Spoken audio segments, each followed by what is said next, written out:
আওয়ামী লীগ কি সত্যি ব্যান হলো? বাংলাদেশের সবচেয়ে পুরনো রাজনৈতিক দল আওয়ামী লীগ। আওয়ামী লীগ কি তবে সত্যি ব্যান হতে চলেছে? কে বলেছে? কেন বলেছে? সত্যি কি দলটি শেষ? এই ভিডিওতে সামনে আসছে এমন কিছু তথ্য যা আপনাকে নাড়িয়ে দেবে। মুজিব ক্ষমতায় টিকে থাকার জন্য হাজার হাজার রাজনৈতিক কর্মীকে হত্যা করে। বিডিআর হত্যাকাণ্ড কোনো হত্যাকাণ্ড ছিল, এটা পরিকল্পিত একটি হত্যাকাণ্ড ছিল, যেখানে শেখ হাসিনা সরাসরি জড়িত। 1949 সালে দলটি প্রতিষ্ঠিত হয়েছিল।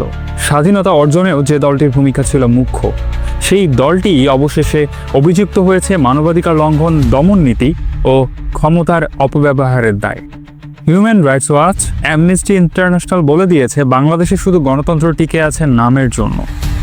ডিজিটাল সিকিউরিটি অ্যাক্ট, সাংবাদিক দমন ও বিরোধী দল দমন কি এই দলটির সিস্টেমেটিক অপারেশনের প্রমাণ? সম্প্রতি গুঞ্জন উঠেছে জাতিসংঘের একটি গোপন প্রতিবেদন নাকি বাংলাদেশ রাজনৈতিক দল নিষিদ্ধের পরামর্শ দিয়েছে। সূত্র বলছে সরকারের ঘনিষ্ঠ কয়েকজন নেতা ইতোমধ্যেই দেশ ছেড়েছেন, কেউ ভারতে, কেউ দুবাইয়ে।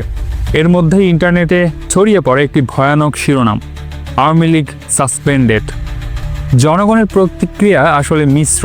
কেউ বলছে এই দলটিই দেশ গড়েছে, সুতরাং তাকে নিষিদ্ধ করা হলে এটা বড় ভুল হবে।